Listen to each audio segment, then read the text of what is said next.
आप सबको जय मसीह की आज के सुबह के इस मॉर्निंग डिवोशन में आप सभी का स्वागत है। आज जिस स्थान से देखने पाएंगे वो पाया जाता है भजन संहिता उसका 66 अध्याय और 18 से 20 वचन तक। यदि मैंने अपने मन में अधर्म को रखा होता तो यहोवा मेरी ना सुनता, परंतु वास्तव में परमेश्वर ने सुन लिया है। उसने मेरी प्रार्थना की आवाज को सुन लिया है। धन्य है परमेश्वर, क्योंकि उसने ना तो मेरी प्रार्थना ठुकराई और ना मुझे करुणा से दूर किया है। प्रभु के लोगों, ध्यान देना, सुनना कुछ जरूरी बात है जो आपको और मुझे सुननी है।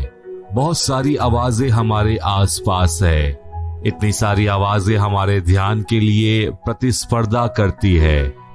मैं किस ओर और किन बातों को सुनूं? फिर भी शायद पहले से कहीं ज्यादा हमारा ध्यान आसानी से भटक जाता है।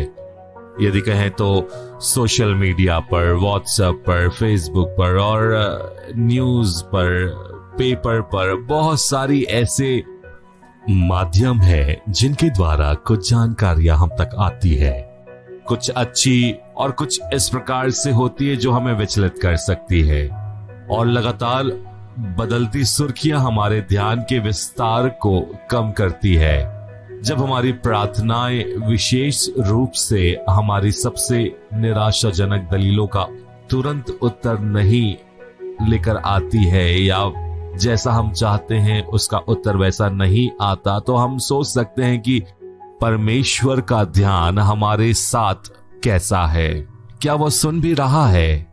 यह सवाल हमें परेशान कर सकता है, परंतु परमेश्वर हमें आमंत्रित करता है, संकट के दिन में मुझे पुकार, मैं तुझे छुड़ाऊंगा और तू मेरी महिमा करने पाएगा। भजन संहिता 50 और उसका 15। परमेश्वर चाहता है कि हम प्रार्थना करें, परंतु भविष्यवक्ता यशायाह ने दीवार को विभाजित करने वाली चेतावनी दी। तेरे अधर्म के कामों ने तेरे और तेरे परमेश्वर के बीच अलगाव किया है, और तेरे पाप ने उसका मुंह तुझसे ऐसा छिपा दिया है कि वह नहीं सुनता। यशायाह में हम इन बातों को पढ़ते, फिर भी परमेश्वर ने हमें अपने अनुग्रह और अटल प्रेम से उस बाधा को नष्ट कर कर हमें वापस अपनाया है। क्रूस पर यीशु ने प्रार्थना में पुकारा, हे मेरे परमेश्वर, तूने मुझे क्यों त्याग दिया। यीशु को छुड़ाया नहीं गया था, उसकी याचनाओं को खामोशी से स्वीकार किया गया और उससे क्रूस की पीड़ा के हवाले कर दिया गया। वह हमें ईश्वर से, पिता से मिलाने के लिए क्रूस पर कुर्बान हुआ, और उसके द्वारा ही हमारे पाप क्षमा हुए। पाप की वह दीवार जो हमारी प्रार्थनाओं में बाधा बन सकती थी, टूटकर क्रूस के नीचे गिर पड़ी। परमेश्वर हमारी प्रार्थनाओं को सुनता है। यीशु मसीह के द्वारा, उसके बलिदान के द्वारा वो दीवार आज टूट गई है। हमारी प्रार्थनाओं को वो परमेश्वर सुनता है, क्योंकि मेरे अधर्म, मेरे पाप उस क्रूस पर यीशु मसीह ने अपने ऊपर ले लिया, और अपनी अनुग्रहपूर्ण इच्छा के अनुसार हमारी प्रार्थनाओं का वह उत्तर देता है। परमेश्वर हमें प्रार्थना करने के लिए शब्द भी देता है जब हम अपनी स्वयं की प्रार्थना के लिए संघर्ष करते हैं। प्रेरित भजनों में हमारे पास परमेश्वर के अपने शब्द में प्रार्थना है जो हानि और आशा, पीड़ा और आनंद, भय और विश्वास को व्यक्त करती है। यीशु ने अपने चेलों से कहा, इसी प्रकार प्रार्थना करो, और हमें अपनी प्रार्थना के शब्द दिए। मत्ती 6वें अध्याय में हम उस प्रार्थना को देख सकते हैं।